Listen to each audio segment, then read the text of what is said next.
Have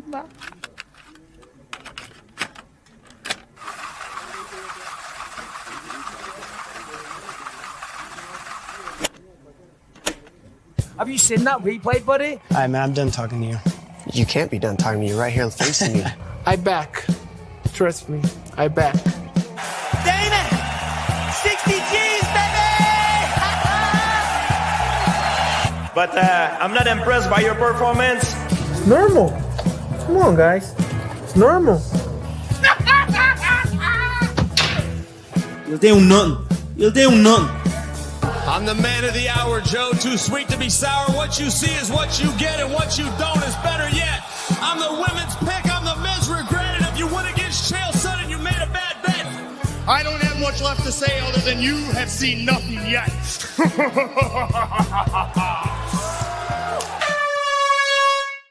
What's happening, Fat Week Show fans, Fat Week Show people? Then we are back with another episode of the Prediction Show. And my boys are here with me this evening. I got my boy Crossover MMA. I got my guy. He's in the fucking house. How's everybody doing today? Cross, let's start with you, man. How you doing, my bro? I'm doing good. You know, I missed you boys for Dust Up Shakedown on Wednesday, and I couldn't miss the Prediction Show. It's always good to be in here with you boys. Chop it up, and I'm curious to see who y'all are going with this weekend. Yo, slim pickings, man. Slim pickings, as they say, but we're going to get to that in a minute. Yao, how you doing, my boy? I'm doing amazing. Definitely looking forward to this one. Although, Cross, if you say you know Ola's picks, are you really looking forward to seeing who we pick or seeing if you're right about who he has picked?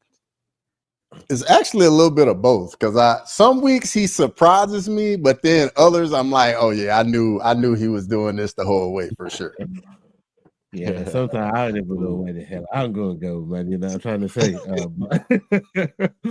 But hey, that's the predictions games for you people, you know, especially when you got to pick up the underdogs. But salute to everybody that's locked in with us as you start rolling, whether you're watching live, whether you're watching on playback. Please make sure you are following the guys on the panel. Make sure you're following the guys that's affiliated with the platform as well. We got the Rambling Dad, we got Making the Walk, we got S-Dogs MMA normally, we got Kick 'em in the Head over here, we got MMA Crossover, and indeed the Fight Week Show as well. Make sure you're following everyone. Make sure that you turn the notifications on so you guys can know when we drop content, because we don't want you guys missing the content. We want you supporting our content as well. So salute to everybody that's rolling in, and please make sure that you put in your picks along with us in the chat as we go through the show.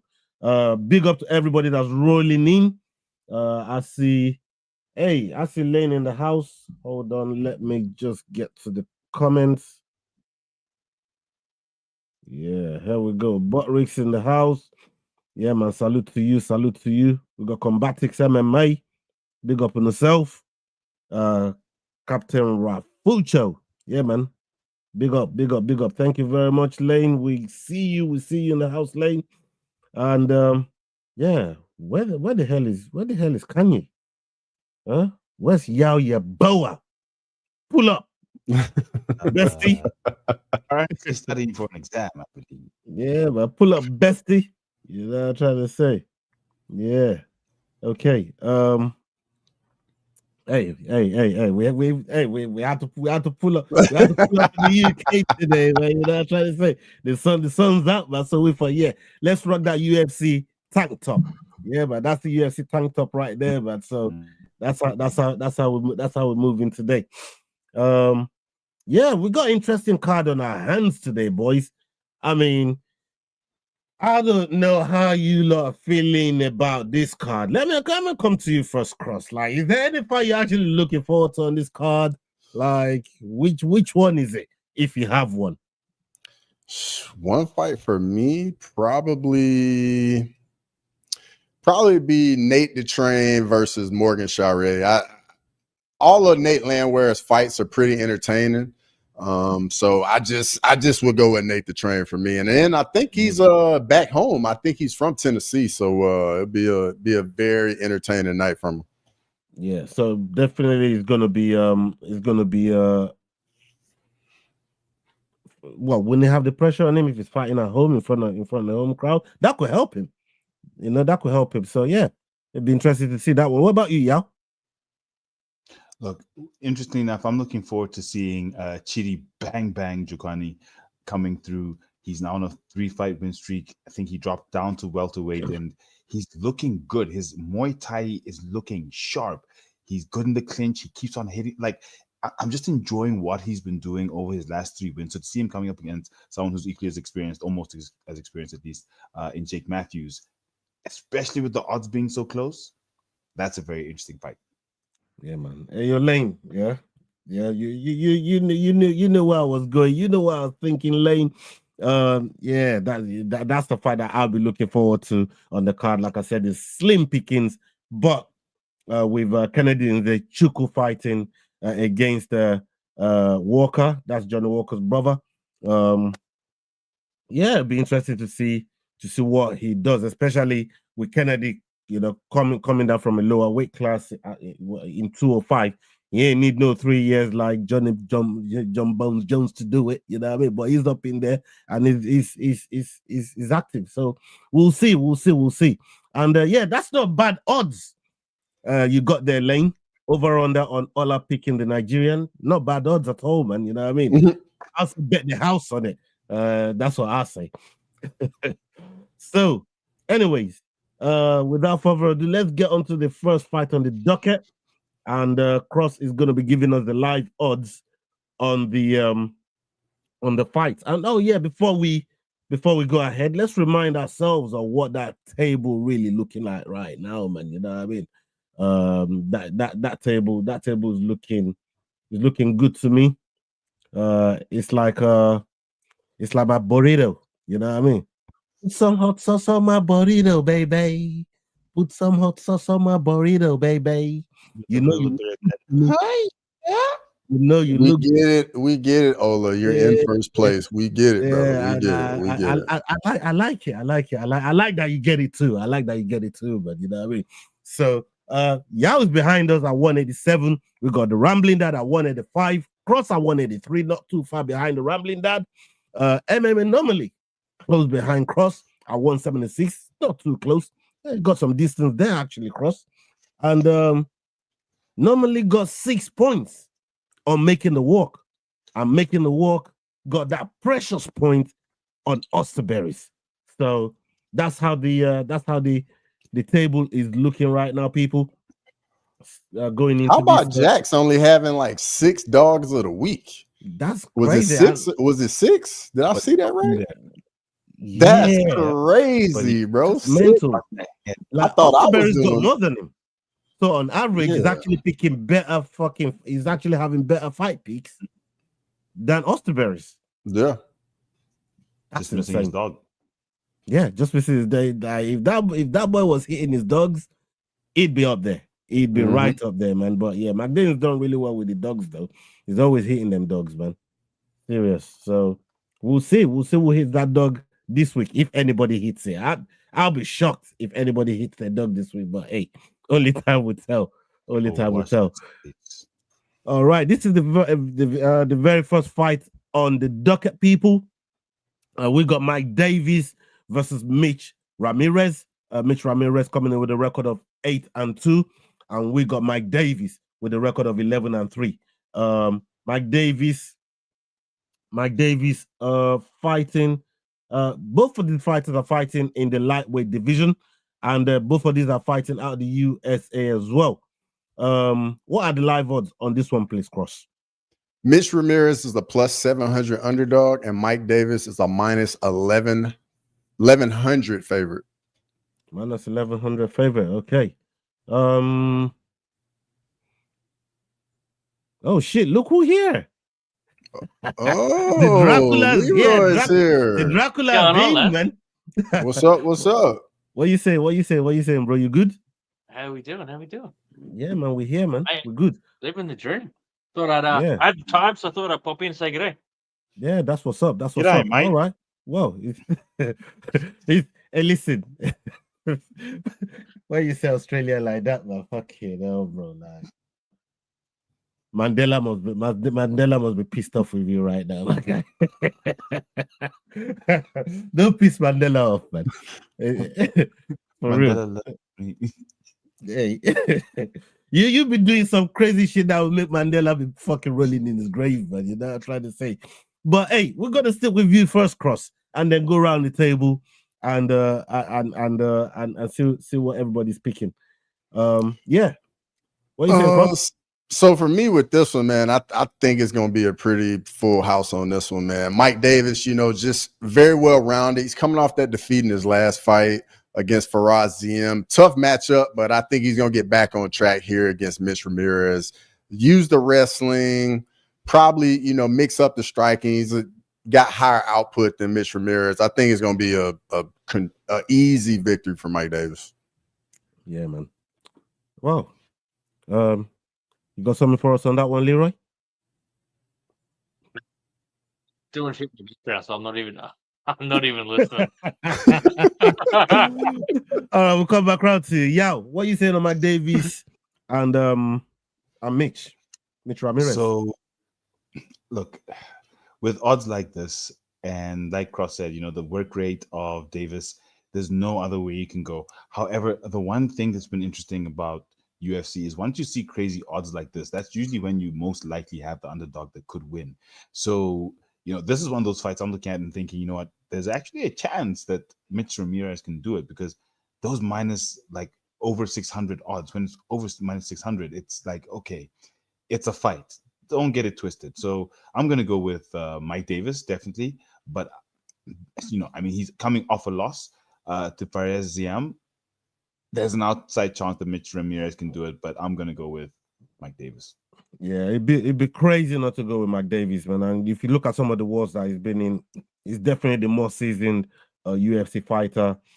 He's been around for a minute. He's been in there with Borshev, fighters that we respect. That we even when we go and make picks on these fighters, you have to think carefully to pick against them.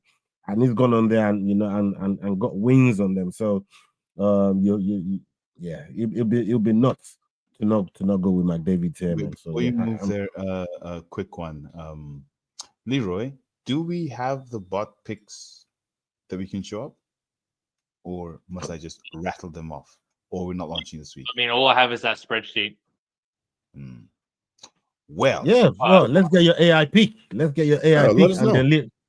Yeah, what you saying on your AI pick? Bro? Well, all four of them picked Mike Davis as well. I mean, if you look at the odds across the card here, like there's some pretty serious favorites across the board, right? Mike Davis is one of them. Like minus 910 is huge. Like Fatima Klein, that's a massive one. Petrino looks like a fucking monster as well. So yeah, I think this one's pretty clear cut for Mike Davis. I can't imagine how it doesn't go his way. Yeah, I completely agree with you, man. Yeah. Okay, let's go on to the next fight on the docket. Is that the next one? Yeah, it's the next one. Okay. We got Kennedy Nzechukwu versus Walter Walker. Walter Walker coming in with a record of 13-1, and Kennedy coming in with a record of 14-5. This fight is happening in the heavyweight division. Kennedy fighting out of Nigeria, and we have Walker fighting out of Brazil. What are the live odds on this one, please? So Kennedy Nzechukwu a minus 205 favorite, and Walter Walker's plus 170 underdog. Oh, Walker is the underdog? Is that a shift, is it? I mean, what happened to this right here?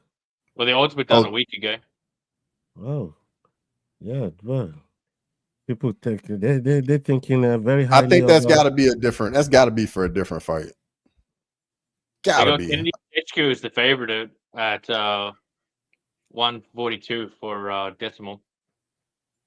Oh, yeah, okay. Like I don't think the odds were ever that big. Like plus 1200. I think so might be wrong here.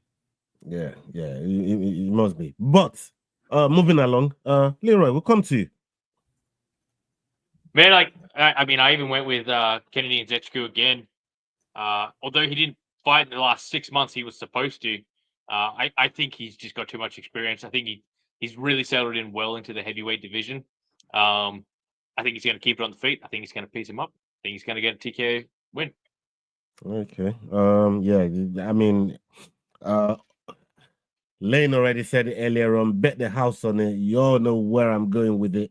You know, I'm trying to say we're going with Canadians Echuku over here, and not just because my countryman on some bias shit, even though that's the fucking case. But I think he's been handling himself relatively well since he moved up. He's looked decent enough. It definitely looks faster than some of these guys over there in the heavyweight. He can definitely move quicker than them. So for me, I don't see how. Look, Walker's is a big youth, man. You know what I mean? He's a big youth, but I think Nzechuku navigates that properly and get a decision win, maybe 29-28. I know Leroy said TKO, but yeah, I'm not that greedy. I just want his arms raised, man. So I'm gonna go with the 29-28. Echuku got big hands, man. He's got a big fucking hands, and he's got a reach on him. I mean, Walter Walker's got a reach on him as well. But I pull up that card again. Where is it? Yeah, they're both big boys, but I just think that he's going to be able to sit on the outside and just piece him up and find victory that way. Yeah, it'd be mad. What are you saying, Yao? So I'm going with most likely TKO victory. Like Leroy just said, just piecing up Walter Walker. Walter's got the power. He can be dangerous, but I think the experience of Kennedy is what's really going to play through. Walter hasn't really been through any real wars in the UFC so far, and the competition he's beat hasn't been at the highest level. So I'm definitely going with Kennedy. I think the experience, the skill, how he moves, his defense against a fight like Walter Walker is definitely what's going to make it happen for him. Also, as a note, all 4 bots also have Kennedy and Echuku. Oh, well, Cross. Wait, have we explained which the bots are by any chance, Leroy? Because we have 4, but who are the 4? I haven't. So if you haven't, then we haven't. Okay, so I think do you want to do it, Leroy? Should I do it real quick? Sure. So we have 4 bots. We have one bot that both Head Kick Pod and myself worked on to create. I mean, mostly he did it, but it was a joint effort somewhere. And then we also we're going to compare them to the mainstream AIs out there. So we have one from X, it's ZGrokDog. Then we've got ChatGPT, TapGPT. Then we got Gemma. So we're going to compare them and see how they all rack up over the. We're gonna try this out for a month. We're gonna do predictions every single time. See how they come together, and hopefully, I mean, we have the advantage because we can keep fine tuning our model to do better. Right. But yeah, it's just another element. It'll be on the scorecards. Like there'll be an additional section here where you'll see how the bots are doing and how they're weighing up. It's not going to be like it's any competition with you guys because they're all going to be starting from 0 points. So there won't be any competition on that factor, but you'll be able to see their stats. So when you hear the percentages, like you'll be able to, it's just more data for you guys as well, right? More data for us, more data for you. Yeah. Sweet. I've been wanting to do something like that, so I think that's dope. Yeah, there's some more shit in the works that we're cooking up, and Yao has some really good ideas, and I want to see them come to light. But we're still in that early stage, so we're just getting a feel for it, seeing how it plays out. Gotcha. That's dope. Hey, people, when I tell you that Leroy got some of the best minds when it comes to this shit, when it comes to this technical shit, he's done some different thing, man. He's militant with it, and I gotta tell you, this is all Yao. I'm very much sitting as a, what do you call it? I'm on the bench on this one. He just stops me when he needs a break. He's a passenger. He's just passenger. He's just a co-pilot. He just riding shotgun. He just riding shotgun. But I'm just here I for mean, the glory. no, this is my experience in terms of like when we've just pitched some shit, and then all of a sudden, yeah, I say some shit, and then I leave it at that. You literally make it happen. You know, I'm trying to say. So that's more what I was speaking to. And you saying you want to see that shit come to light? Yeah, I'm looking forward to it. Dope. I'm definitely looking forward to it, man. Big up Olin in the house. You want to bring him up, Leroy? Thank you, Jack. Oh shit, it's here. Let's go. Let's go, boys. How we doing? What's going on, Olin? What's man, I saw you guys having such a good time. I just had to join in on the fun. Right.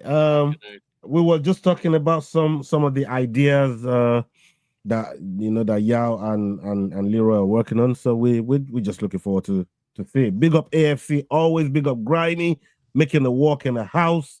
Thank you very much, guys, for pulling up. And yeah, we'll see your comments and put your winning fighters in the comment as we move along.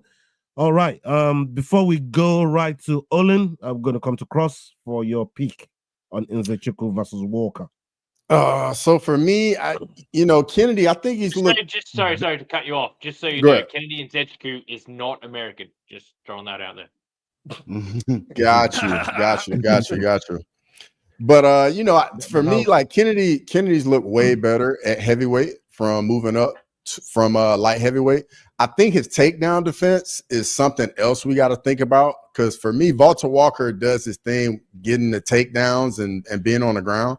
I think trying to get Kennedy down is going to be an issue for him. And then Kennedy's got that 4-inch reach advantage. He fights very long, a lot of teeps to the body, the jabs. And I think he just gets it done on the feet. So I'm going Kennedy and Nzechukwu. Okay. Olin? I actually agree. I think he's definitely looked a lot better at heavyweight. He's the power definitely carries from light heavyweight to heavyweight for him. And this is just not an easy matchup, right? Like, I feel like Walter Walker is definitely the better of the walkers. And Cross painted a great picture. He's going to go for the takedowns early. And I think that's going to be the deciding factor of how this fight goes. If he's able to get Kennedy to the ground, it's going to be a rough night for him. And I hope he packed a lunch. But I mean, gun to my head, dude, I'm leaning towards Walker. Honestly, I think he's going to end up just utilizing the skill set that he brings to the table, as well as the slight height advantage. He has a reach deficit, which is crazy, right? He's an inch taller, but there's like a 4-inch, 5-inch fucking reach disadvantage. But the thing is, like, Kennedy, he throws such loaded shots. When he throws, he doesn't use the reach like a lot of these fighters that do come in with a reach advantage like that, right? Because he loads up so much, I don't think that's going to play so much of a part. So I'm taking Walker. I think he gets him down early, holds him there, and then possibly ends up sinking in a submission. Okay. There you have it, folks. And we're going to head on to the next fight on the card. Just bring that up. Yeah, that's something to consider as well, Cross. And he's got a good clinch game. Mm-hmm. Elbows, knees, real nasty in the clinch. Yeah. Okay, we got Chris Curtis versus Max Griffin. Max Griffin coming in with a record of 20-11. Curtis coming in with a record of 31-12. Both of these guys fighting out of the USA. And this fight, let's note it, is happening in the welterweight division. So Chris Curtis is actually dropping down from 85 to 70 for this particular bout. What are the live odds on this one, please, Cross? Max Griffin is a plus 260 underdog, and Chris Curtis is a minus 325 favorite. 325 favorite. Mm-hmm. Being a big shift towards Chris Curtis there. That's crazy. That's crazy. But I'm gonna come to Yao. I'm gonna come to you first, and then we'll go around the table. What are you saying, Yao? So this one was tricky for me because if you lose to Kelvin Gastelum, I don't rate Kelvin that much, especially in the last couple of years, at least the last 4 years since the Izzy fight. If you lose to him, for me, I don't know. And Chris Curtis lost to him 2 years ago. So for me, that puts him, on the back foot in this fight. But then again, we've got Max Griffith, who is win, lose in his last fight. Meaning he's primed for a win if we look at his record. So outside of the actual skills, I'm looking at more in this fight how they performed over their last few fights. And quite frankly, Chris just doesn't seem to be able to finish his fights the right way to actually get it done. So with all that said, I'm going with Chris Curtis simply because I think he might get this one done. But as much as the odds have him as a big favorite, once again, I don't think it's that big. I don't think it's that certain. He tends to make mistakes. He's on a 2-fight losing streak already. That messes with your head. Max Griffith is looking to come off a loss, which he usually does and wins. So for me, Chris Curtis, but Max Griffin, definitely a dog worth taking.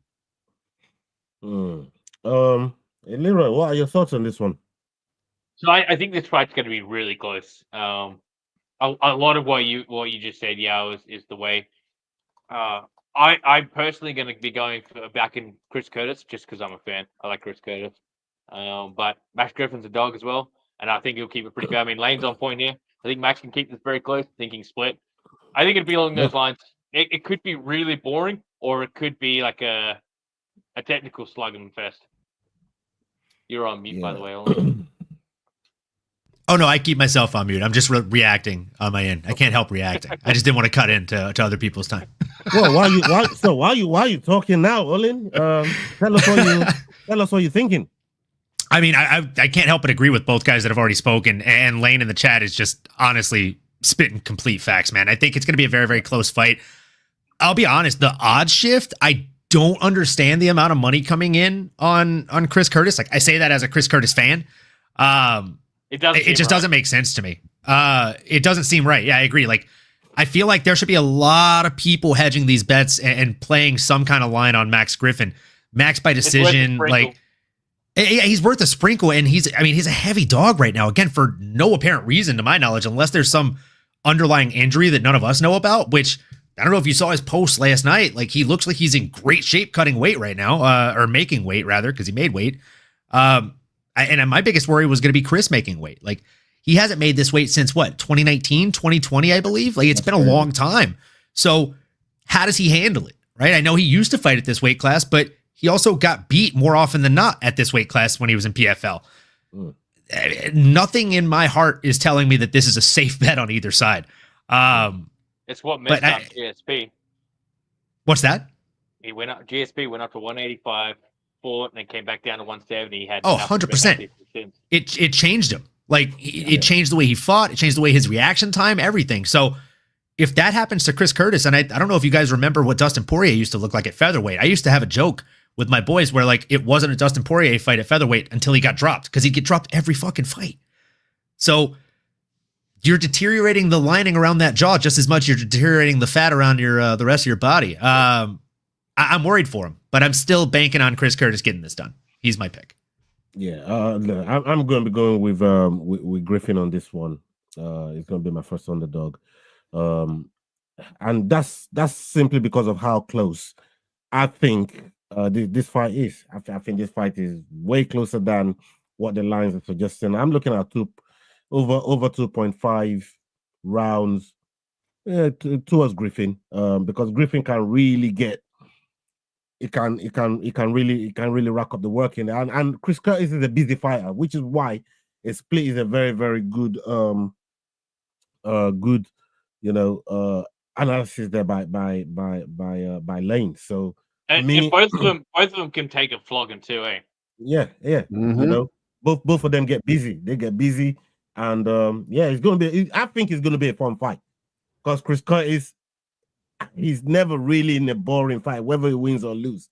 He's not called the action man for nothing. So for me, I think we're gonna get a fun fight from that. But I'm gonna be leaning towards Max Griffin for the sake of my underdog picks, because it's slim pickings out here, and we know he rocks with making the walk as well, man. So yeah, man, why not? You know what I mean? Let's go with Max Griffin.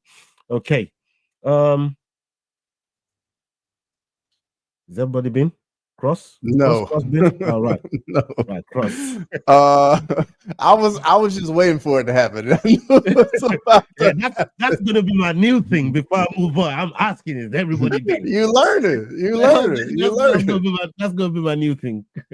But for me, I was trying not to come off mute and say something. I was gonna say, see, I'm not the only person that accidentally skips people, bro. Mm-hmm. I do that shit on the regular. Guilty as charged. Yeah, what do you think? But for me here, I can't believe I'm bringing myself to say this. I'm taking my first underdog pick, going with Ola here. A lot of value on Max Griffin. As we saw in Chris Curtis' fight with Jack Hermanson, like you can frustrate him if you can keep him at range, use a lot of footwork, circle the octagon. And I think that's definitely Max Griffin's style. So I think he's going to use a lot of that. And then when Chris Curtis looks to close the distance, Max Griffin occasionally mixes in that takedown in the clinch a little bit. And I just think this is going to be a very close fight. Take the over for sure. But yeah, I'm going with Max Griffin. Also worth mentioning, by the way, the Dogbot 95 is the only one that went with Max Griffin. That's Dogbot 95's Yao and mine, the bot. The other three went with Chris Curtis. Right. Okay, let's move on to the next one on the docket. We have Jake Matthews versus Chidi Jokani. Chidi Jokani coming in with a record of 25-10, and we got Jake Matthews with a record of 21-7. This fight is happening in the welterweight division, and we got Matthews fighting out of Australia and Chidi fighting out of the United States. What are the live odds on this one, please, Cross? Jake Matthews is a plus 135 underdog, and Chidi and Chokawani is a minus 160 favorite. Okay. Yeah, I think you're up, Leroy. Aussie. What do you got for the people? Aussie. Underdog gets it done. That's that being said, Tap GPT was the only one who picked Jake Matthews. That's all I got to say. Look, you're only going to get biased bullshit from me on this one. Yeah, yeah. Well, I'm not even contesting it, bro. I'm not even contesting it. What about you, Olin? Well, I mean, look, I'll be completely honest with you boys, because Mama didn't raise a liar. This is my dog of the week, big guy. Straight up, I like Jake Matthews. I've been watching him since The Ultimate Fighter. Me and Miss Mary been watching him since The Ultimate Fighter. We used to call him Buffton Bieber because he looked like fucking Justin Bieber back in the day when he was a child in the UFC. I know once you see him, you're gonna be like, okay, I see it. And look, I mean, he's had a tough run. I feel like we've literally watched him grow up inside of the octagon, and that's saying something. And he has grown up inside of the octagon. His skills continue to get better. And again, he's not been given an easy path by any means. Like Phil Rowe, not an easy outing, but he still made it past him by unanimous decision. Michael Morales, nobody wants to fight that guy for good reasons. He did it. He still didn't get finished by the guy. Guy had to take him to decision, and it was a pretty competitive fight, if I remember correctly. His boxing continues to get better, and in this fight, I think that's what we're going to see on display. Chidi and Chukwani, he's an absolute beast. He's got fucking strength in both hands. But Jake Matthews, the Celtic Kid, he's very durable. And also his footwork is going to be there for him. He's going to stay elusive. I think he goes to the body early in this fight and stacks those pennies for a rainy day for the later rounds and ultimately starts to slow down the opposition. I got Jake Matthews, and I think he can possibly get it done inside the distance too. Okay. For me, yeah, this one's a bit of a toughie, but I'm gonna be going with Chidi Bang Bang on this one. He comes in there with nasty elbows, knees for days. This brother is just, especially when it's been on this win run that he's been, it looks a bit more measured in the way that he approaches his fights, and you could just see that improvement in the way that he attacks his opponents, you know, and them knees and elbows, he utilizes them very, very well, and you know, just having that confidence in the run that he's in right now, I think he's going to see him through this fight. And I'm not under no illusion that Jake Matthews is a very, very tough opponent for him, but I think Chidi finds a way out of it and get the W on this one. So yeah, I'm going to be going with Chidi Bang Bang. What are you saying, Cross? I can't believe I'm saying it again, but Chidi Bang Bang as well. The big thing for me, boys, is the 7-inch reach advantage for Chidi and Chokawani. I mean, Jake Matthews uses a lot of good footwork, stays at range, but he's going to be at range against a guy with a 7-inch reach advantage and has power in both hands. Chidi and Chokawani's 3-0 since coming down to welterweight. It's kind of looking like the thing to do, like come down to welterweight from middleweight, go on a run. We've seen it with Joaquin Buckley, and Chidi and Chokawani look like he's trying to do the same thing. So give me Chidi, bang, bang. Yo, what you got for us? Bang, bang. Chidi shoots Jake down. Bang, bang. Jake hits the ground. Bang, bang. That awful sound. Bang, bang. Chidi knocks Jake down. That's all I got to say. Bang, bang. How many times did you practice that in the mirror this morning? I gotta know. Oh my days. I just checked the lyrics now and I'm like, let's throw Chidi and Jake in there. Let's get it. Let's go. Yeah, my days. I definitely don't believe you. You definitely practiced that this morning. At least 3 times. You did a good job with it, though. You did a good job with it, man. You know what I mean? That's why I'm saying he practiced it. There's no way he just did that for the first time. That was No not one take Timmy, bro. There's no way. No chance.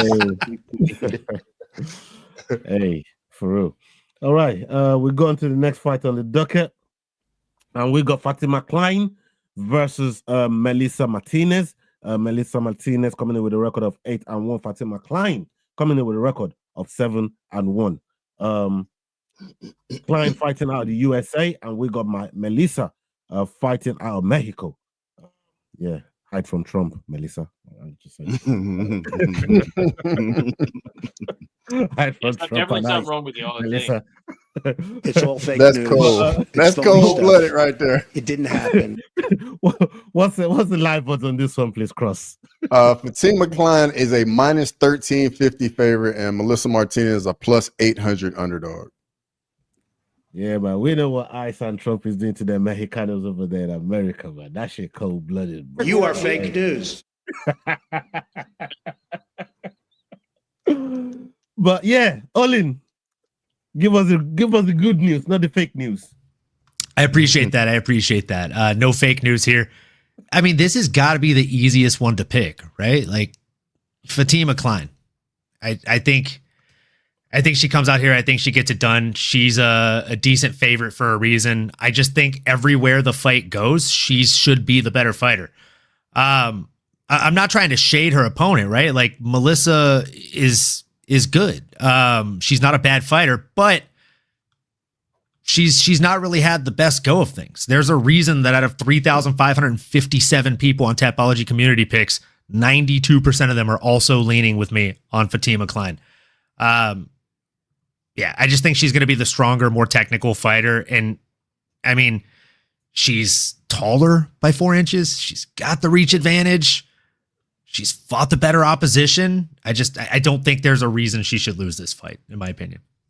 Yeah, look, I concur, but my pick is going to disagree just for the sake of underdog picks.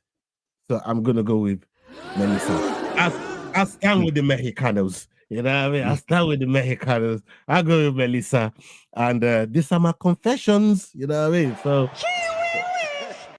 exactly. You know what I mean? So yeah, I'm going to just for underdog pick reasons and reasons alone, because the record is too close for me, even though the lines are saying what they're saying and people are picking in the way they're picking. Their records are so identical.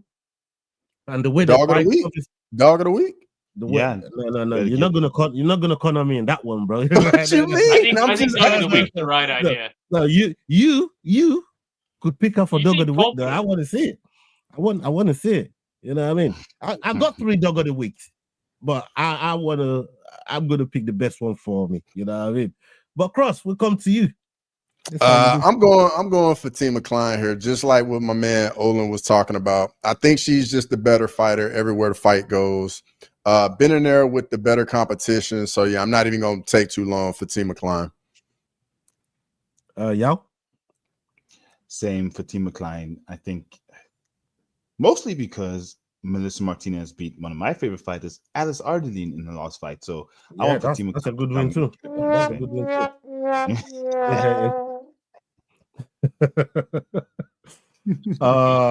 Look at this. Look, I swear to you, This guy always does this shit to me, man. He does this shit to me every fucking time. You know what I mean? Because it's a real thing. We've seen it. Oh, bro. We've seen it. Bro. You may not have done it in a while, but we've all seen you do it now. No, he been studying. No. The only person that's more guilty of it is y'all. And we know this. We know this. I've watched a whole ass show of y'all giving 100% fake picks. How's that possible? Like, it's honestly incredible. I asked the same thing. I was like, holy shit, this is literally the definition of commit to the bit. My goodness. I'm telling you, folks, it is the best. Man said, this is my dog pick. I'm 100% being honest, guys. And he literally didn't even pick her as one of his dogs of the fucking, like, that week. Yep. It's the best to watch the picks change. Get that comment off the fucking screen, man. Get that comment out of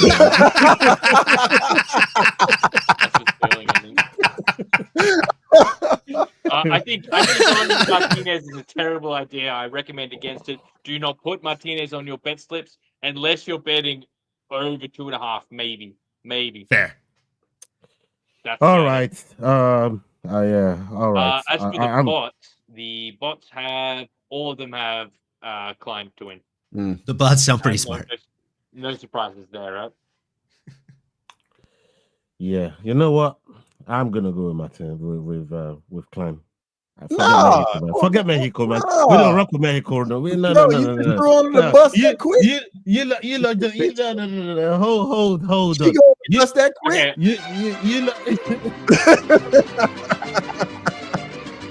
Oh my god, that might have been the quickest time to get on the shortest amount of time to get on the bus in the history of the Fight Week show. Mate, Ola turned that corner so fast that I won't have to edit much to make that a short. That's 60 Y'all see that tire? You see the tire on my bus there, bro? Like, hey, I'm telling you, man. Like, no. What goes in must go under. I'm thinking. I'm thinking about my picks right now, man, and I want to stay top, and I'm thinking about it. I'm thinking maybe going with Clyde is a good idea. You motherfucker! Oh, I saw you let that shit on the screen earlier on. You're Leroy, you bastard. I saw you let that shit on the screen earlier on. I walked in, and I thought, what the hell is this Leroy's left me here? I left it up there for you. Yeah, I do. What a gentleman! I'm like, oh. This guy's an idiot. You know what I mean? Fucking That's funny. Unbelievable, Jeff. Unbelievable. But yeah, you know what? Fuck it. I'm gonna go back. I'm gonna rock with Hey Jax, you misspelled me there, bro. Don't let me bully you, son.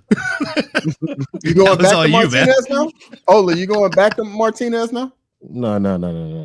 Jax was right. Jax was right about me, man. I was fake pumping, man. You know what I mean? Yeah, exactly. Jax was right about me. How about that? You know what I mean? I'll be shameless like that, man. Don't you worry about it, man. He got you. Don't you worry about it. He was right about me, man. You know what I mean? Everything Jax said about me there is right. Okay. Everybody been? Nobody else waiting? Okay. All right, everybody been.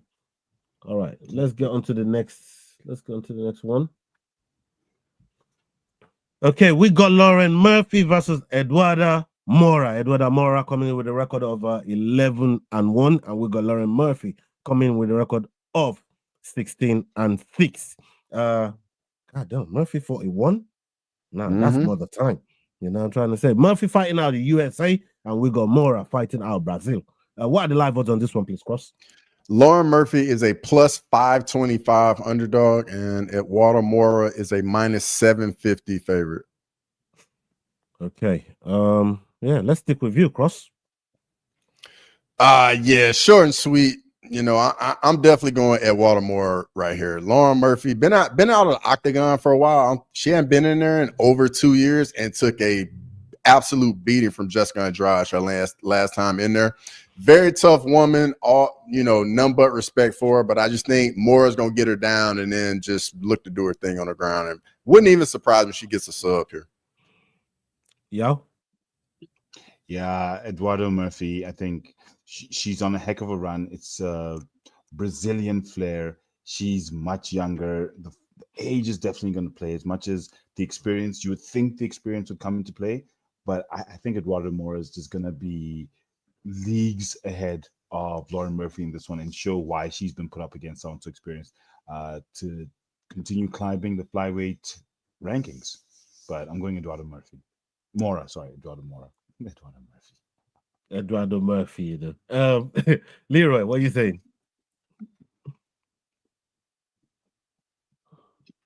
Making the worst comment. Murphy That comment is savage, bro. That comment is savage, yo. But he's not wrong. He's not wrong at all. I would say that How could you say something so controversial yet so true? both Brock and Gemma both have Lauren Murphy, and they both have Lauren Murphy as their dog of the week. Oh wow! The bots? Dog bot, yeah. I think they're broken, dog. I don't want to be mean, but I think they're broken. Tap GPT and Dogbot 95 both have Eduardo. Okay. And I think that's the safe bet. Yeah, I'm not that interested in this fight, to be honest with you. Olin, you have a I mean, I'll keep it short and sweet like these other guys. Look, Murphy is what, like 15 days away from being 42 years old?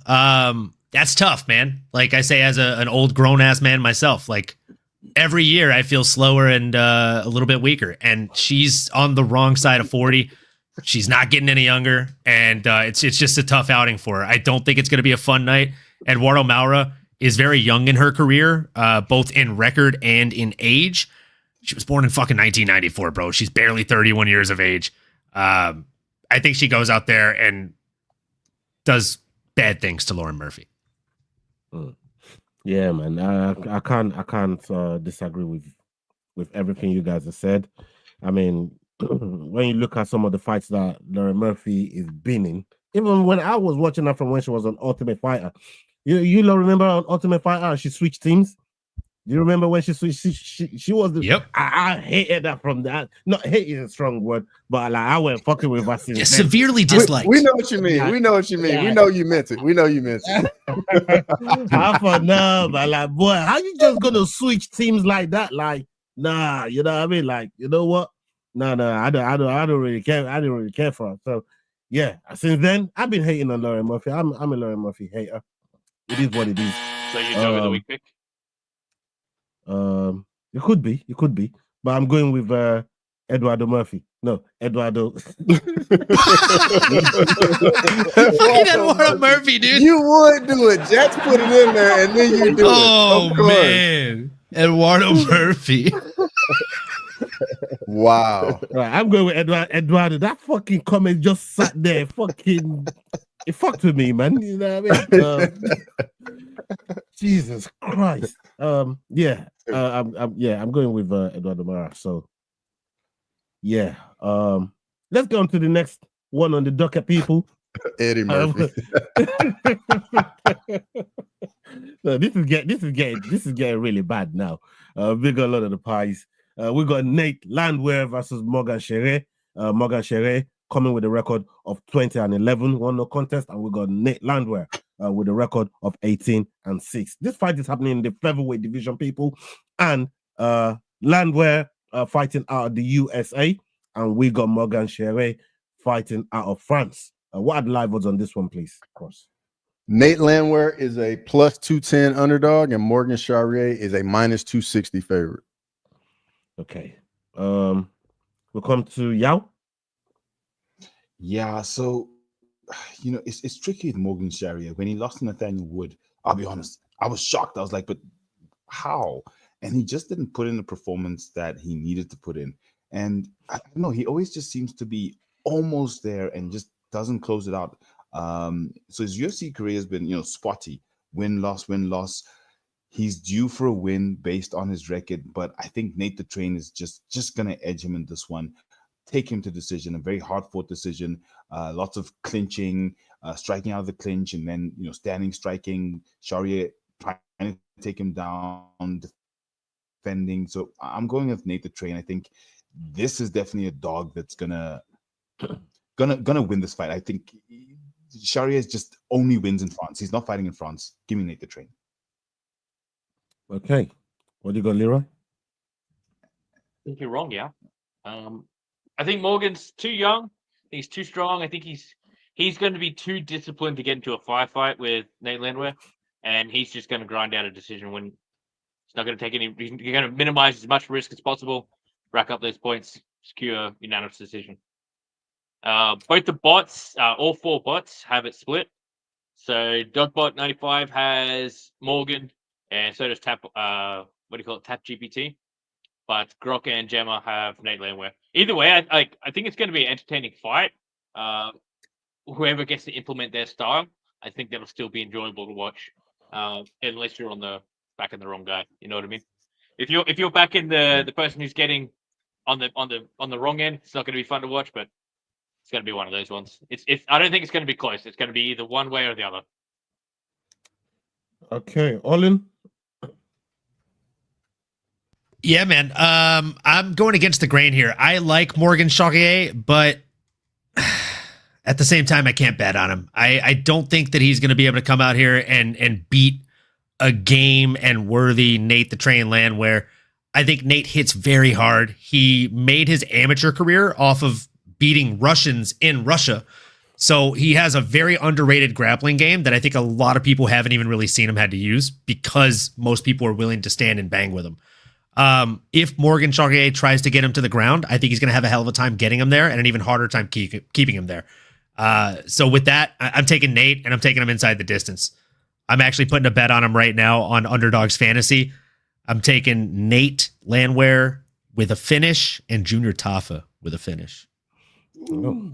Getting that at 8.39 times multiplier odds there. Sterling isn't here. Interesting. Thank you. Okay. Is that Sterling's burner? What's happening? It's gotta be. Big up Trivik, man. Trivik is the OG around here, man. Big up Trivik, man. Salute to Trivik. Yeah, I'm going to be going with Nate Landwehr as well for my second underdog.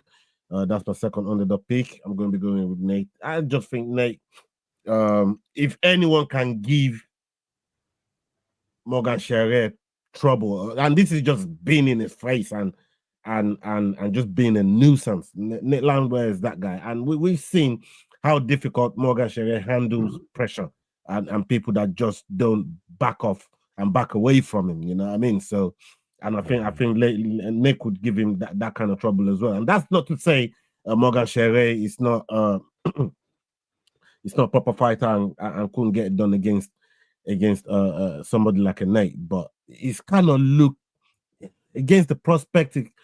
The thing that I always find with Morgan Charrier is during fights, it's almost like you could see in between rounds, like it's not really there with it, and it's really losing. It's like it's almost like giving up the rounds, you know. And that's the characteristic that I'm not really continue to fuck with the fighter. I have to see that consistency throughout the rounds, and these were the reasons why I love people like Dominic Cruz, the DJ Tillicious, before he got caught with the drugs. Like how they start the round is how they finish it. People like Merab, like they showing that same energy right from the get go. I love fighters like that, and I don't think Morgan Charrier is that guy. Nate, on the other hand, is that type of fighter because he'll be in there right to the end, and you get the same energy. So yeah, for me, I'm gonna go with Nate Landwehr on this one. What about you, Cross? Man, it's a tough one. I think this is a very competitive fight. Nate fighting back close to home, but on the flip side, man, the guy's 37 years old at 145. Morgan Charrier, to be only 29 years old, the guy's had 32 professional fights. A lot of experience. You're banned from age shaming people from when you done that with Kamaru, bro. Like you know not to age shame people no more. Yeah, but that's at 170. That's not at 145 though. We're just talking about age shaming and fighting in general. Like, you know what I mean? I beat you twice in 2 weeks back to back as well. Yeah, back to back now. You know what I mean, Cross? So that means I'm due to be right, no? I'm with you. That's how that works. That works. That means I'm due. Don't be crazy. Hey. That's a law of averages says it's gonna be right very soon. I'm so happy you got that one, Lee, right? Exactly. But yeah, like like we all know, man, Nate Landwehr's fights, they're always entertaining, super wild, just wants to be in the chaos. And I don't think Morgan Charrier is just going to play that game with him. I think he's going to be much more technical, get in, get out, and just not stand in the pocket with Landwehr. And I'm going with Morgan Charrier. Okay. Everybody been? Yo? Been? Yeah, been. Okay. All right. Let's go on to the next one on the docket.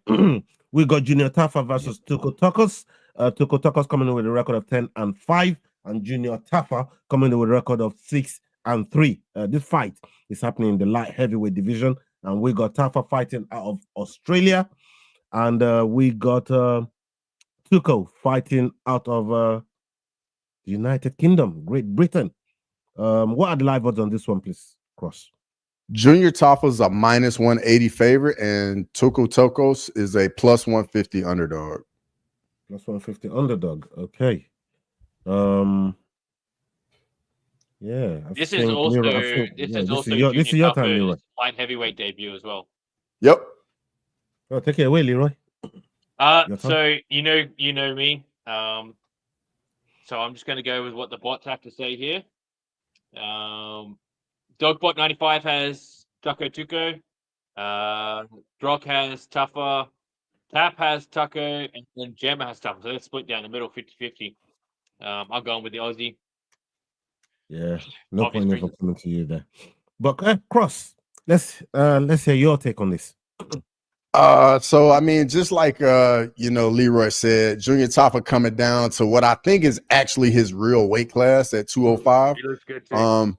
Yeah, he's looked really good. I saw the pictures of him. He looked like he's in the best shape of his life, to be honest. And Toko, the guy's tough, but I mean, I just think Tafa and that power is going to translate well. I think the guy's going to be in much better shape, which is going to help his cardio. But I will say Tuko does have a path to victory. If he gets Tafa down, Tafa will just lay on his back and accept the position, and Toko can get it done. So even still, I think Tafa gets it done. Okay. What about you, Olin? Yeah, man, I'm with you there, Cross. I think Tafa gets it done. I'm a big fan of him and his big bro. And I mean, look, they've stepped in for each other to fight each other's opponents. And I completely agree. Like, this is the weight class he should have always been at. And if I'm being completely honest, I think with the right nutritionist, the dude could probably make 185 in the next 4 or 5 years. The way his body reshaped to 205 is insane. So, like, you could still cut another 20 pounds and be just a world breaker. You could be the Thanos of the 185 division if you could make that cut. And with all due respect, if and when he gets that W in his debut at light heavyweight, I think Big Bro's got to relinquish the name and give it up to Little Bro. He's got to become the new bad man. Come on, folks. Yeah, man. I think it's a must. I think it's a must because that dude is a fucking stud. And the fact that he stepped up on short notice to fight his big brother's opponent, who was ranked, that's still got to be that's got to go down in history as one of the coolest bro moves ever in the UFC. That's gangster as hell, man. Yeah, I'll always root for this kid. Yeah, man. I'm gonna be going with Tafa as well. I think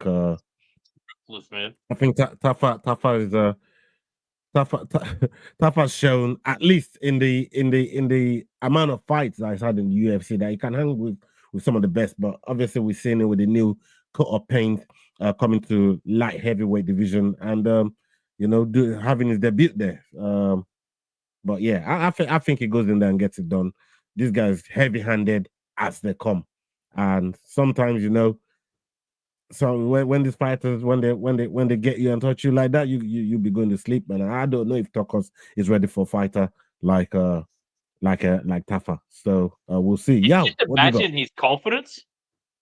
Like, no longer do I have to fight fucking 265 plus. Like, yeah, I don't know. There'd be something to celebrate just in that. What do you got, y'all? So for me, the main reason I'm taking him is because of the weight cut, because of him coming down. It's almost like you said with Chidi. We've seen it with Chidi. He's suddenly on a 3-fight win streak. We've seen it with Buckley. Suddenly, until he met, obviously, the Nigerian Nightmare, he was on a hell of a streak, having moved down. And it does seem like Jared Cannonier. the killer gorilla. He moved down, and he's been moving down heavyweight. So I think it's the right time, especially at this age, for Junior Taffa to move down. I think it might just be the right opponent for him. So let's see how he performs. But for me, it's because he's come down. That's what's making me excited about this fight and picking him as the winner in this fight. Okay. Let's go on to the next one on the docket. We have Calvin Kattar versus Steve Garcia. Steve Garcia coming in with a record of 17-5, and Calvin Kattar with a record of 23-9. This fight is happening in the featherweight division, people, and both guys are fighting out of the USA. What are the live odds on this one, please, Cross? Calvin Kattar is a +110 underdog, and Steve Garcia is a -130 favorite. Okay. Yeah, Olin, we'll come to you.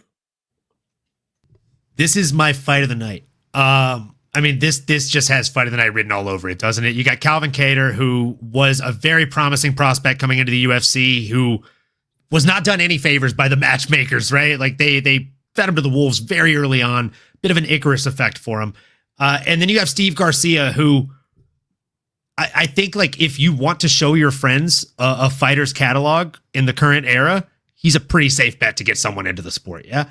Like, he just goes out there and throws hard hands and kicks and just anything he can. He throws with vicious intent. Like, I don't say it super often, but when I do, I fucking mean it. When this dude throws shots, they have venom in them, bro. Like, he's trying to hurt you when he throws shots. He's not trying to win. He's trying to do harm.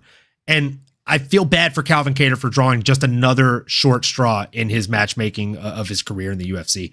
I think Steve Garcia goes out here, keeps the fight at bay, keeps the fight at distance, controls the range, and just lands bombs in the pocket whenever the fight does get close. Calvin Kattar is probably going to do a really sound job defensively in the first round, but I think that starts to fade after that, because something I've noticed about Steve Garcia specifically, and I actually forgot to mention this in our breakdown yesterday, when he notices that you're blocking, I almost feel like, and I could be wrong here, someone call me out if I am, I feel like he starts to throw harder to the blocking arms. If you're blocking your body, he's fucking just gutting in there, trying to hurt your arms to make you be like, oh, I actually don't even want my arms to be there. And then he's cracking your ribs and then going up top. He's malicious with the way that he strikes, and it is a thing of beauty as a striker to watch. So give me Steve Garcia all day. Yeah, this one is a tough one for me, man. I looked at it and I thought, boy, god damn it. Calvin Kattar, man, like, what the hell happened to you, bro? Like, this brother, I don't know what happened to Calvin Kattar, man. And I used to like him because he's just one of those guys you never get easy fight against Calvin Kattar. And for Aljo to come from 135, Kattar welcomes him, and it adds another loss on there for Calvin Kattar. I just don't know where his mind's at no more, man. And yeah, this one's record. He's never had an easy opponent, and this will be no. I mean, it's difficult, man. It's difficult. But picks wise, you can't look no further than Steve Garcia, bro. Like, it's the way this brother fights is relentless. Always coming at you, active in the octagon, he walk you down. He got all the characteristics to make this fight like Olin said, fight of the night worthy, you know. And yeah, I'm going to be going with Steve Garcia on this one as well. You got something here, Cross? I do. I'm taking my second underdog pick right here. I think the matchup is just a good one for Calvin Kattar. Like, I know this guy's fought so many killers, but guys, the last striker to beat him on the feet was Max Holloway, and that was 2021. All these other fights, uses the law, Aljo, that's wrestling. The Arnold Allen fight, he got hurt, and the Josh Emmett fight, I thought he won. So I mean, I think this can look some like how the Giga Shikadze fight looked for Calvin Kattar when Giga had all that momentum. Everybody was on the bandwagon with Giga, and then Calvin Kattar just put a beating on him and showed him that there were levels. So give me Calvin Kattar to get it done. Okay. What do you got, y'all? Oh, I'm with Cross here. Look, you guys were speaking as if Calvin Kattar has not had amazing fights. He's in a 4-fight skid. A 4-fight skid I should be staying very far away from, because every time I take a fighter that's on more of a three-fight skid, they just disappoint. But we've seen the wars. We saw the Giga Chikadze war, like Cross just said. That was absolutely insane. The Josh Emmett fight was great. He fought a former champion, Aljo. So his last 4 fights aren't exactly what you can go on to say whether he would lose to Steve Garcia or not. And also, if you look at the odds are razor thin. He's a plus 115 from my odds here. Underdog. That's this close to say that, you know, Steve Garcia just hits harder and all that. So I'm definitely going with the dog here in Calvin Kattar. I think the experience and the age will show. As much as he's not that much older than Garcia, I think he's been putting in a lot more high level work, a lot more work against top level fighters, and that's going to show in this fight. So give me Calvin Kattar. Okay. Y'all's gone for Kattar there. What do you got, Leroy? You're on mute. Y'all must have sent you something. You guys covered it all. I mean, I don't think there's much to add. Can't click those links y'all sends you. You know what I mean? Y'all sending them bots to your shit. Speaking of the bots, CapGPT has Calvin Kattar as the dog of the week. Everyone else got Steve Garcia. So make of that what you will. Okay. Interesting. We will see by the time the picks get to you by 4 a.m., Leroy. We will see. It'll be interesting. It'll be interesting to see what people picking. I'm interested to see what the bot looks like a month in with some tweaking. Yeah. Ooh. Yeah. Cool. All right. Let's get to the next one on the docket, people. We got 2 more fights left, and we get to this one here. We got Vitor Petrino versus Austin Lane. Austin Lane coming in with a record of 13-6, and Vitor Petrino with a record of 11-2. This fight happening in the heavyweight division. Petrino fighting out of Brazil, and we got Lane fighting out of the USA. What are the live odds on this one, please, Cross? Vitor Petrino is a -700 favorite, and Austin Lane's a +500 underdog. How is he that much of a favorite going to heavyweight, man, and making a debut? This is crazy. But because Lane is chinny as hell, bro. Yeah. It will be a first round victory for Petrino. I mean, I'm not picking against Vitor Petrino, just to let you know. I'm going to make my pick right now. Like, Lane is one of those guys that either wins in the first round or gets just knocked out in the first or second round. He gasses as soon as it hits the 6-minute mark, and his chin is literally made of glass. He's a glass cannon. Thank you for all those Rebellis de Spain. That's the only guy he's beaten. The guy who got cut as soon as he got taken down. The guy who got cut but now has 2 wins in under 30 seconds in karate combat, both by knockout. So again, like, the guy's a glass cannon, and he used takedowns in that. He basically he used the Bill Goldberg fucking WWE spear to take him down twice in that fight. Rebellis just didn't know what to do on his back. Yep. Austin Lane's another one of those guys like what was the other big linebacker? What was his name? Well, Greg Hardy? Yeah, Greg Hardy. They fought each other in the Contender Series. That's how Greg Hardy made it into the fucking UFC. He knocked him out. Yeah, Greg Hardy. Oh, fun fact. Miss Mary in our season 1 of the UFC fantasy thing, Leroy, she picked Austin Lane because we ran out of heavyweights. And she's like, fuck, this guy's got to fight. I'll pick Austin Lane. The one fight he won. It's just the points for it. She got like 110 points for those takedowns and control time over Rebellis. I literally was like, as soon as she picked it, we were all like, oh, Mary, I don't know if that was the right pick. And then when he won, she's all, suck it. Yeah, as she should. Bro, the one time he ever got a win, bro. Yeah, man. Was it Junior or Justin Tuffer who knocked out Austin Lane? I thought that was Justin. It was Justin, yeah. Justin Tuffer, yeah. It was nasty. It was rough. I think it was a step in overhand, right? Just even Lane's last KO against Mario Pinto was nasty. Oh yeah, oh, that's savage. You know that was bad when gross, dude. On the way down, when they slapped their knees together on the way down, dude. Yeah. Oh, that's when you know it. That's when you know it's fresh. That's when you know it's good. Yeah. Listen, thank you guys for making all the points that I needed to make for Petrino to win this fight. So yeah, I'm gonna go with Petrino. Cross. I'm going Petrino as well. Just absolutely no chin from Austin Lane. But on the flip side, though, Vitor Petrino got brutally finished against Dustin Jacoby in his last fight. So, anything can happen, but Austin Lane just leaves that chin up in the air, and I think he gets clipped. Yeah, man. He'll be hanging it up in the air like Paddy True. Pimblett. What are you saying? What are you saying, Yao? So for you to get guillotined and choked out by Anthony Smith, I don't know. That puts a lot of doubt in my mind. I know it's Lionheart, but that puts a lot of doubt in my mind. However, I am gonna stick with Vitor Petrino because Austin Lane is chinny, and as soon as you touch him, he just crumbles. He goes down. And I just don't see him not getting caught by Icao, just getting caught with that right hand now that he's at heavyweight. So give me Vitor Petrino.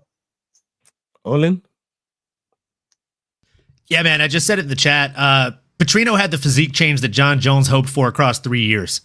The dude looks like an absolute meat tank. I'm genuinely worried for the fact that if he brings the speed he brought at light heavyweight into heavyweight, Is that your way of saying John Jones is a good person? Brother, can we not do that? We're having such a good show. We're having such a good show right now. Pool, I'd really rather not. I'd really rather not. The testing pool, baby. Oh yeah. He's back. He's back, bro.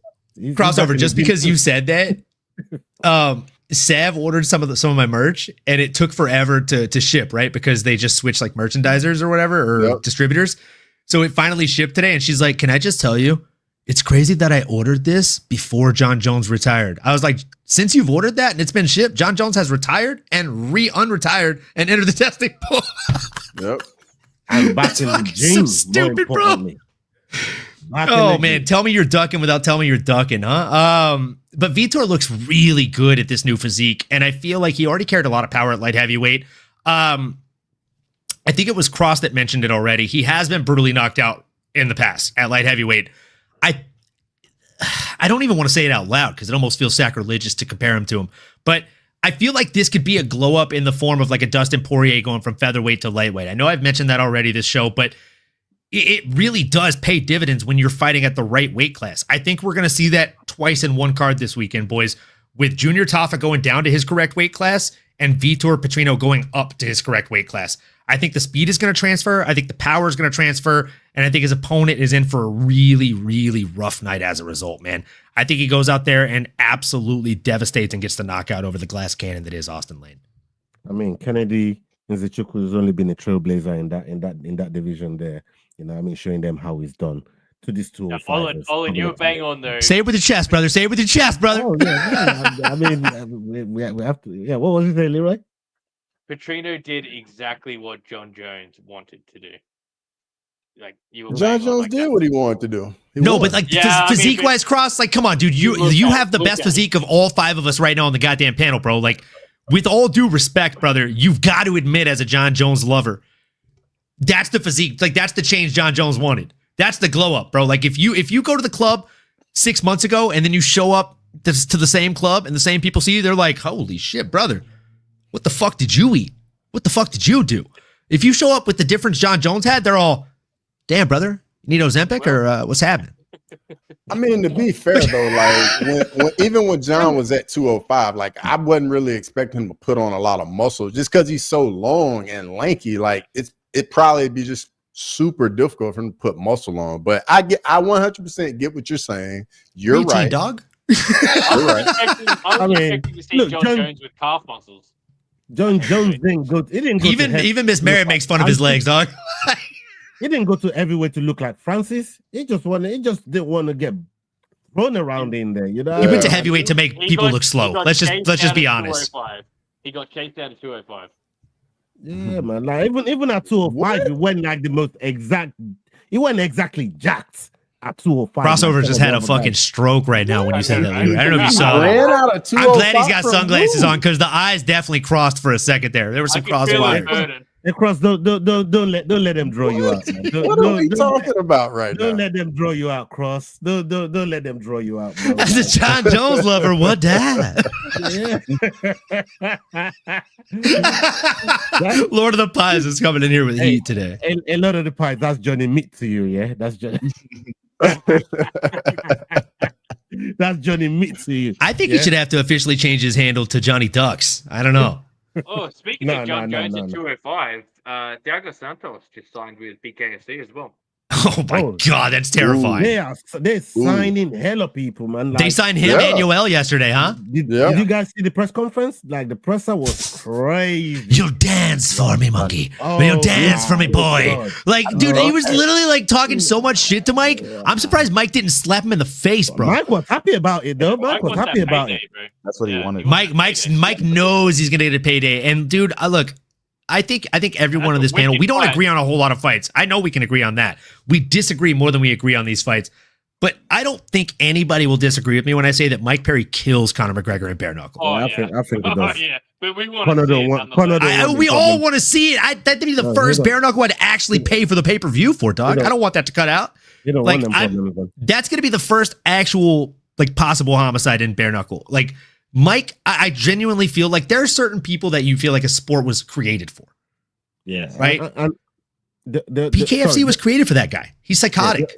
The other thing I wanted to ask you guys, what did you think of while we're off topic? What did you think of, them making their fighters equity owners of BKFC? Like, what do you guys think to that? Yeah, I feel like there might be some fuckery involved there, but I like it. I mean, the message is good. The message is good, Olin. I 100% agree with that. I think the message is right, but I also agree, like with Conor McGregor at the helm and the other guy, I don't know why I'm blanking on his name. But like, I mean, they both just seem like guys that you'd really want to read the fine print on every contract you sign with. Yeah. Like, I'm not trying to be an asshole, but David Feldman. The dude that's under Conor McGregor literally gives off used car salesman vibes, bro. Like all day. Hey. All day. And I'm sorry. What's Conor's brethren's name that Khabib Stockton slapped him? Dylan Dennis? No, not Dennis. Artem Lobov. Right? Lobov, the T-Rex. Yeah. I think he got $1 million out of Conor for that lawsuit. I mean, Conor ducked him. He fucked him over on the fucking on the proper 12, man. He fucked him over on the proper 12, and the brother had to sue him. So, only mentioning that just now, that they seem like the type of guys you want to read the fine prints on those contracts, man. On those, because that brother was waving up the file like, yeah, I got the equities here, I got the contracts here. You know what I mean? And I'm thinking, this is good if it's real, and I think. Because every fighter that they feel they're part of the company, they just want to work for the company. They'll bleed for the company if they feel like they're part of it. But I mean, if they want to cash out, would BKFC make it like the insurance companies? Like they don't want to pay up. They like to take the premium. They like to take the premium, but when it comes to paying out, they're asking you all kind of idiot questions that they never ask you when they fucking taking the premiums. You know what I'm trying to say? So who knows? Maybe it's going to be something like that where they don't. My question to you, Ola, and Yao, because you're the lawyer of the group, I know this. I've learned very quickly. In these equity deals and these contracts that they're handing out, right? Like, are they also taking on any subsidiary faults or defaults on deals? Because if that's the case, then like it was mentioned earlier by Combatics MMA, BKFC has cooked Triller lawsuits, etc. So if they're taking on the equity, are they also taking on the faults and the negatives that come with it? Because if that's the case, they're actually going to owe money in 3 years, bro. Bro, it's not a good deal. Yeah, you want to speak to this? Look, it depends on how they structure the deal. So you can structure it such that equity means if they're shares, then you're void of it. Yeah, so you get paid less now because you can cash in shares later. But if the business takes a dip and those shares become useless, then technically you've lost money that way. Not that you're necessarily up for any liabilities. Yeah, so, you're not on the hook to pay the money when it's going bad. I got you. But the money depletes. Yeah, it's essentially like RSUs, and you have to gain that equity across tenure in the company. That's how I'm assuming they've structured the contractual oblige. But if that's the case, again, y'all's 100% right. Like within the time span that they'll actually gain access to those to even sell them, they'll deplete because the equity in the actual brand and company will just completely downscale. Okay. Let's get on to the co-main. My dog's going mental. Hold on. Yeah, did you knock a bottle over? Not over. Okay. Let's get on to the co-main. As long as the lid was on, we're safe. Of the evening. We got Stephen Thompson versus Gabriel Bonfim. Gabriel Bonfim coming in with a record of 17-1. And we got Steve Thompson coming in with a record of 17-8, won no contest. Stephen Thompson fighting out of the USA, and we got Bonfim fighting out of Brazil. What are the live odds on this one, please, Cross?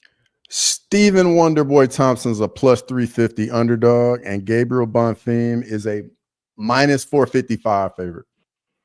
I mean, these odds were wild a week ago. This is crazy.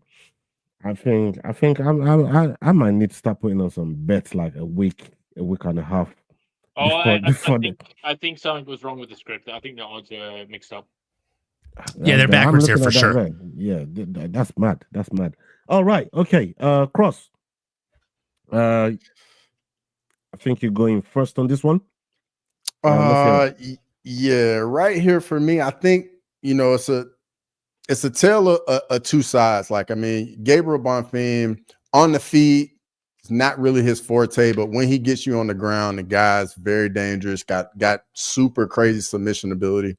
Wonder Boy, kickboxer on the feet, likes to stay at range. Takedown defense has been solid in the past, but it's starting to slow down as he's aged a little bit. And so for me, this fight's really going to come down to where it takes place. If Bonfim gets his fight to the ground, I think he gets it done. But if Wonder Boy keeps it on the feet, he can definitely outclass Bonfim. And I'm going to go with Wonder Boy as my third dog of the card. And I think Wonder Boy gets the win and rides off into the sunset. Mm-hmm. Yeah, for me, I've been thinking about this long and hard as well. And yeah, I was thinking about going with Wonder Boy. I just don't know how, because I know Wonder Boy's takedown defense is pretty solid, right? But at the same time, he has, every time any of these grapplers is going to fight with him, that's the first thing they attack. And it then start looking to me like it's they're having more success than not when they're looking to take him down, because I think that's where this fight's gonna have to go, and Bonfim is gonna have to take him down, look for that submission. But I feel like Wonder Boy can work through a lot of the grappling offenses that Bonfim is gonna bring. So yeah, I'm gonna go with Wonder Boy on this one as well. Olin, you got something? Pump fake. Yeah, man. I gotta go. I gotta go with Cross here. I think it's gonna largely be contested on the feet. I think Wonder Boy has trained to fight Tyron Woodley, who has much better takedowns. Not once but twice, right? And he's negated a lot of those takedowns. Did he lose those fights? Yes. But were they closely contested fights? Absolutely. And do I think Tyron Woodley in that era was significantly better than Gabriel Bonfim will probably ever be in his professional career? Yes. I simply think Stephen Wonderboy Thompson is the last of a dying breed of specialists that typically when you fight him, you need to train for him. Tyron Woodley talked about this ad nauseum. If you listen to his tape before those fights, he said it was the most annoying 2 fights he's ever trained for in his entire career because he had to specifically train for that style of fighting. I don't know that Bonfim is going through the additional steps to combat that type of fight, and that's why I think he's going to lose this. I think we're going to see a vintage performance from Stephen Wonderboy Thompson, and I think he gets done inside the distance. He's one of my dogs this week. Yeah, man. Also, with this being in Nashville, we get the bigger octagon, which helps Wonderboy as opposed to being significantly. In Apex. Yep. Significantly. That large octagon plays way into his perspective, both in negating takedowns and leading the dance, so to speak, right? He's going to be able to just capitalize on that range, and he does his best work at long range. Yeah, I mean, they're saying it's been so long since the Woodley fight, but when you look at some of the grapplers that he's been in there with Belal, which is very recent. He's been in there with Gilbert Burns. Like, these are some of the best. Did he lose? Yeah, but These are some of the best grapplers in the division, and he's been in and around it with those guys, and that's why I'm giving him at least the advantage. It's trying to negate some of Bonfim's grappling offenses. But yeah, what do you got for us on this one, please? Like Olin said, the era of the specialist is done. We know Wonderboy Thompson from the era where either you are a good grappler, a good wrestler, or a good striker. And that's why when Cross says Khamzat's a great wrestler, I'm like, so what? It doesn't mean anything against DDP. But in this fight, I have to go with Bonfim. I think it's really not going to be a good fight for Stephen Wonderboy Thompson. The only time you've really seen the 42-year-old come through was Glover Teixeira, but that was for a title fight. I think he's just going to get edged by Bonfim, the younger fighter, the more hungry fighter. And because he's primarily most likely going to be a specialist, or, learning grappling and wrestling later on in your career is not that easy, I think Bonfim's going to take him the distance, showing him a full MMA a fight, not just a specialist striking or his specialist grappling fight, just like DDP will show to Khamzat. Okay, enjoy it while it lasts, because it's gonna be over soon. He's bringing that flame already, but he's bringing that flame. Yeah, but all right, okay. Cross needs to remember, he keeps forgetting. Leroy, you got the AI picks for us and what you're thinking? All four. I've got Gabriel Bonfim. Interesting. What do we know? You guys all said it pretty well. Like, Wonderboy is still there, but like Cross was saying, he does seem to be just falling back half a step now, and I think that's going to be to his disadvantage. Making the walk mentioned, unless Wonderboy takes an absolute beating, I think he doesn't retire, win or lose. There is a don't in there that he missed. Unfortunately, I think that's the case as well. And I'm hoping he retires with a win. I'd love to see Wonderboy go out with a win. I just don't think it's going to happen. Yeah, it'd be nice. I mean, we can all wish. But I actually think he gets it done, man. He's just too seasoned. But Bonfim is good, though. Bonfim is good. What do you reckon is the better out of the Bonfim brothers, by the way? Like, do you guys have a preference, like, skills-wise? Was better the Bonfim brothers? Olin? I think Ishmael has the higher ceiling than Gabriel, to be completely honest. Like, he shows a higher altitude for learning, or aptitude for learning for that matter.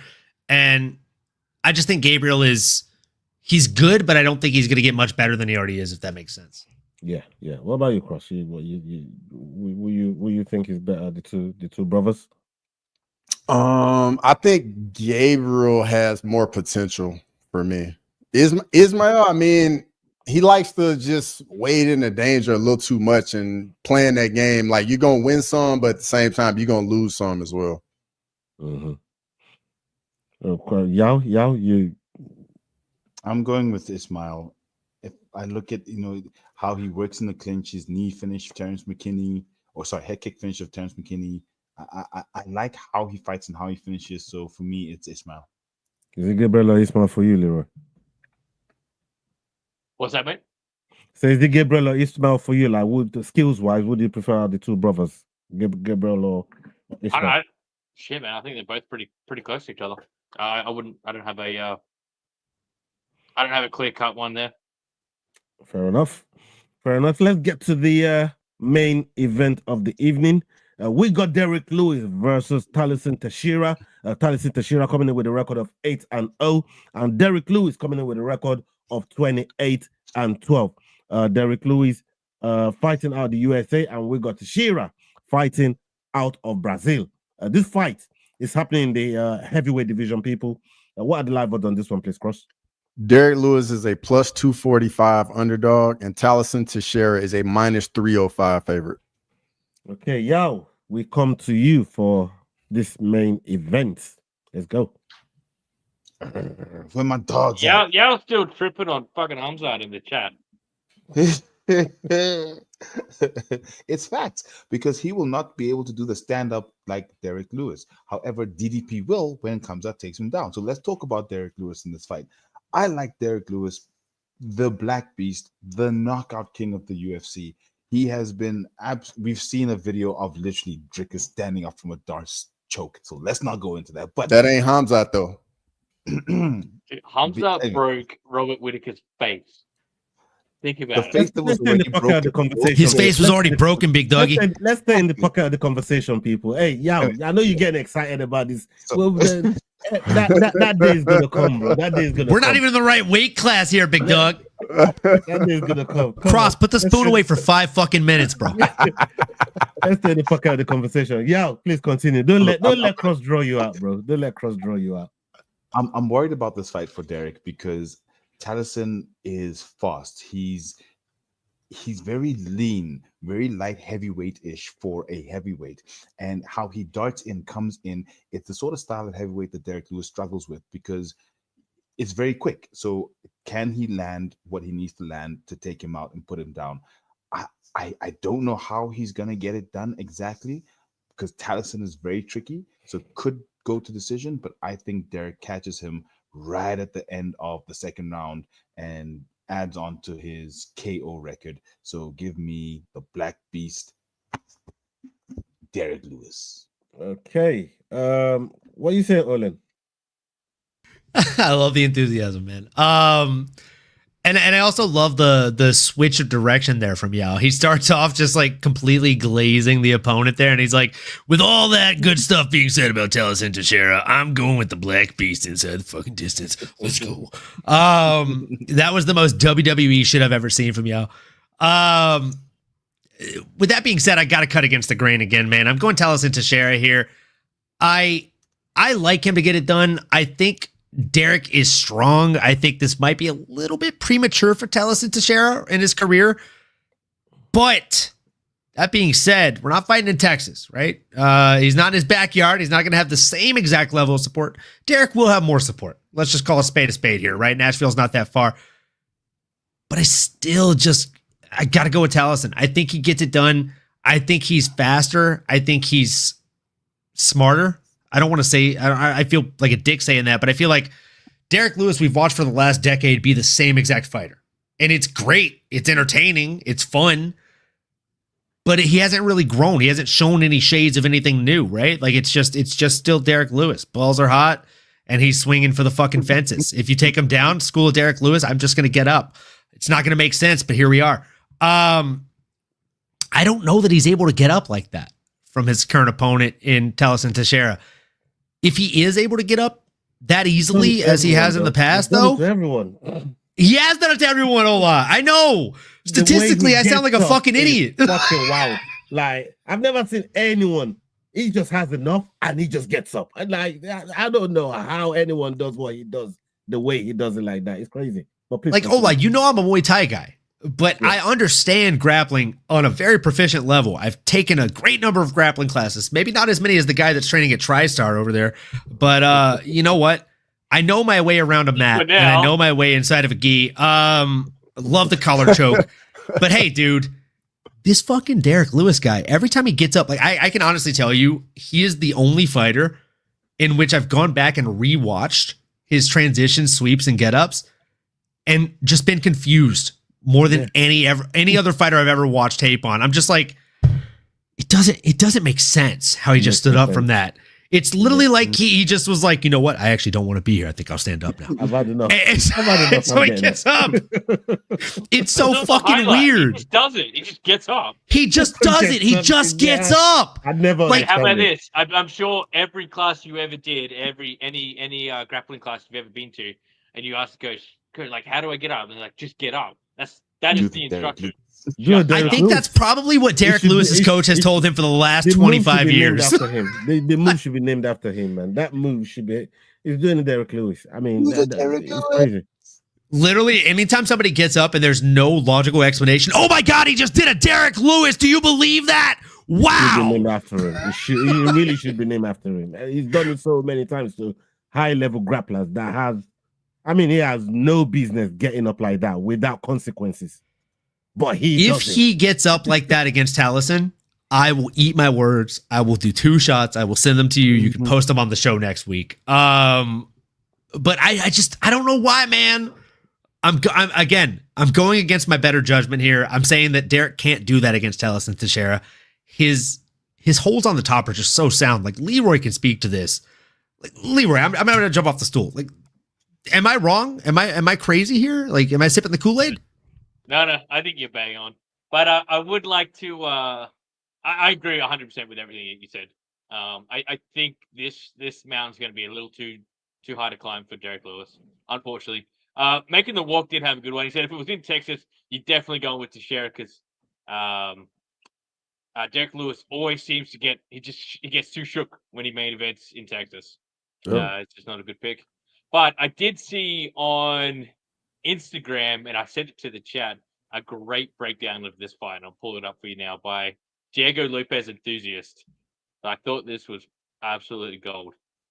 So keys to victory is work off the long jab, stay distance, avoid the right hand, grapple to tire him out, do not get into a firefight. And then Derrick Lewis is get out, class most of the fight. Yeah, fuck this. Flatliner with an overhand. I mean, that's actually facts. That actually might be the most logical breakdown I've seen. I revoke everything I said. I mean, that's his path to victory, right? Like at some point he just says, fuck it, just fuck it, I've had enough. And boom, it's done. I mean, I go. I mean, when you look at some of the wins that Derrick Lewis has put together, we're talking Volkovs, bruv. Like, we're talking like he was in there with like Almeida took Almeida to 5 rounds. Like, he's been in some. These are some very, very impressive. Like this brother knocked out his blades. Bro. He made Almeida look like he never struck before. Yo, this brother knocked out his blades. Hold up. Exactly that. It's a toe curler, bro. You know what? Fuck this. And went fucking boom with the uppercut. Toe curler. I mean, like Derrick Lewis he's got ability to do some bad things to a lot of these fighters, man. And for me, I can never count him out. Seeing that that Volkov, you just cannot count somebody like a Derrick Lewis fight, Derrick Lewis out of a fight at any point, at any time in that fight. Because his hands are always dangerous. Hands are always dangerous. The last thing to go is always the power. Age is less of a factor, but I think the mountain's still too high to climb. And I think, and for me, I think since he kind of reduce his weight, like because the weight he was carrying was giving him a lot of back pain, as he said, before he did. So for me, you can't look past Derrick Lewis in this fight, man. I've got to go with Derrick Lewis, bro. Cross, what do you got? So I hear all of that, but at the same time, I notice how you guys leave out the bad with Derrick Lewis. You leave out the Sergey Pavlovich fight. You leave out the Tai Tuivasa fight. He's going in there against a bigger guy with big time power as well. I mean, Teixeira's young guy, 25 years old, 100% finish rate. I think we see a new contender at heavyweight in Tallison Teixeira. In a much needed division. So hold on. I've just got the. I played the Jackass soundtrack there for a second because I thought you were going a different direction with that, big dog. I was like, hold on. Is he coming full circle? And listen to Cross accuse us of leaving the bad stuff out, but he's the one that don't like context. That don't want to apply context to nothing. But then wants to tell us, oh yeah, you leave out the bad parts. I hear how you guys leave out the bad parts. I mean, y'all did leave it out. I wasn't wrong. You never like context. You know what I mean? When it comes to other fucking fighters, this is the same guy that is going to ask for 32 explanations as to why Dustin Poirier is a better boxer than Ilia Topuria and provide not one reasons why Ilia is better than Dustin Poirier. But give me a reason. Derrick Lewis is 40 years old. I'm tired of explaining myself. Explain yourself, Cross. He doesn't have reasons for anything. I just catch it from every. This man makes you explain yourself for 17 days before he gives you one response on why he's right. Hey, and by the time you're done, you're just so exhausted trying to prove why you're right. You're like, you know what, bro? I'm done. I suffered it for 10 weeks. From Cross. 10 weeks is longer than I got patience for, big dog. I suffered it for 10 fucking weeks. You know what I mean? Yeah, and just get locked in, boys, because it's not gonna stop, boys. Hey, speaking of get locked in, wait till Dustin finishes Max and calls your boy Ilya out. We're gonna have a lot more than 2 shots and 50 riding on that. Dustin don't want those problems, big dog. Brother, Dustin neither don't do want you. those problems. Right. It's dog of the week time.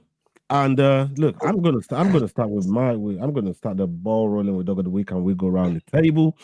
I'm gonna go with Nate Landwehr for my dog of the week. I think Nate the Train could do something here. So I'm gonna go with Nate Landwehr. What are you saying, Cross?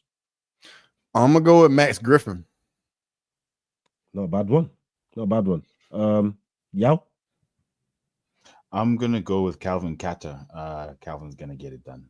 That's another good shout. What are you saying, Olin? I'm gonna say I don't believe Yao. And also Not wrong. Come on. I'm always gonna call a spade. Like, my show's no filter. And I don't believe that for a half second, bro. As soon as you said it, I'm like, hold on, no chance. I already said mine, brother. And you Jake can check the Matthews. record, bud, as they said on The Ultimate Fighter. You can check the record. I'm going Jake Matthews. I love that kid. I think he gets it done. I know Cross. I know, against my better judgment, there's a huge, significant reach disadvantage. I think it might actually be the worst reach disadvantage of the entire card. It is. It is. But Jake does some of his best work in the pocket, and I'm banking on that. I think he works his way in there, and I think he gets it done. Okay, Leroy, what's your AI? What's your AI saying? So the AI actually has Derrick Lewis. The Dogbot 95 has Derrick Lewis for the dog of the week, which is interesting.